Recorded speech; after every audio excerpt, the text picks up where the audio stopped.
Hello guys, welcome back to my channel. तो आज हम बात करने वाले हैं कि NIOS क्या होता है और उसके फंक्शंस क्या होते हैं। ये कंटेम्प्रेरी इंडिया का टॉपिक है और 4 मार्क्स में भी पूछ लिया जाता है और 6 मार्क्स में भी पूछ लिया जाता है।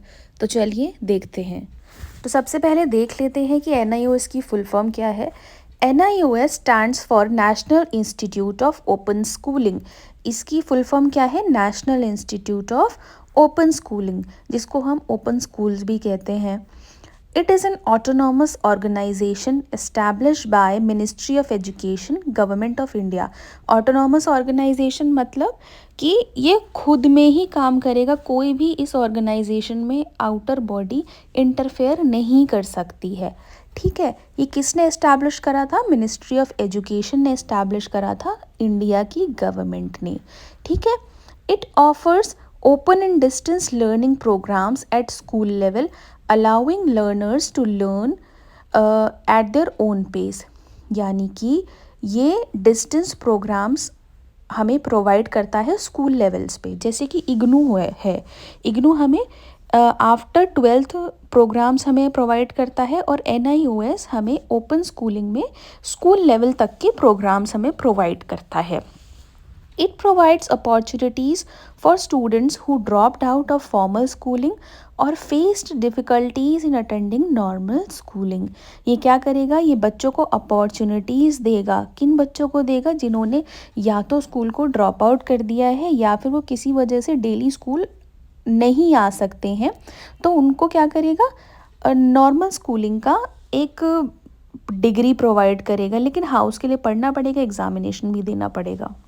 जैसे इग्नू का प्रोसीजर होता है ना, जो बच्चे ग्रेजुएशन रेगुलर नहीं कर सकते हैं, उनके मार्क्स नहीं आए, वो किसी और रीज़न की वजह से नहीं कर सकते, तो इग्नू एक अपॉर्चुनिटी प्रोवाइड करता है उन बच्चों को कि वो रेगुलर मतलब वो एक डिग्री ले सके ग्रेजुएशन में, पोस्ट ग्रेजुएशन में।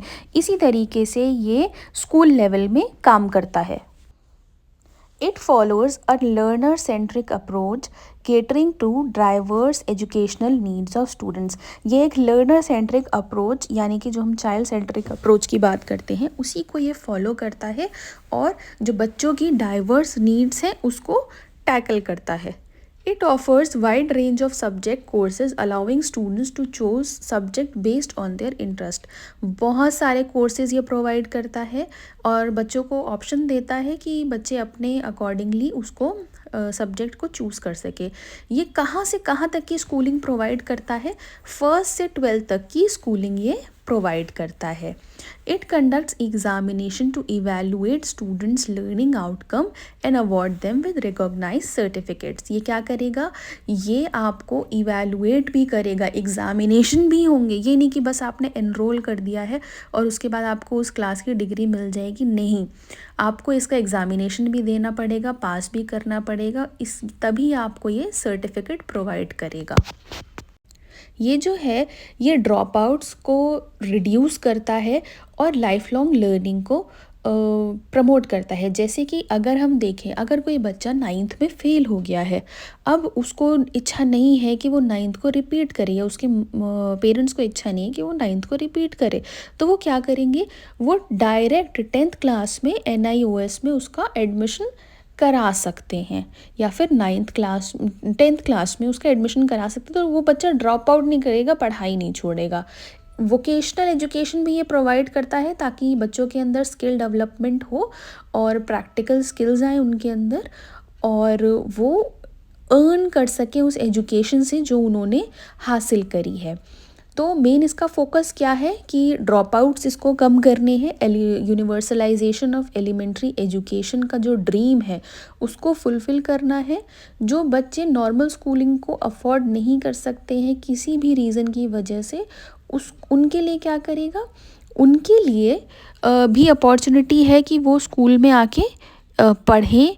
और स्कूल में नहीं, मतलब आपको नॉर्मल ही बस एग्ज़ामिनेशन देने ही आना है, तो वो सब चीज़ें की जाएं। तो इसी के साथ हम आते हैं वीडियो की एंड पे। उम्मीद करती हूँ कि आपको वीडियो बहुत अच्छी लगी होगी और इन्फॉर्मेटिव लगी होगी। अगर आपको वीडियो इन्फॉर्मेटिव लगी हो तो कमेंट सेक्शन में ज़रूर फीडबैक लिखें। मिलती हूँ अगली वीडियो के साथ। Till then, bye bye.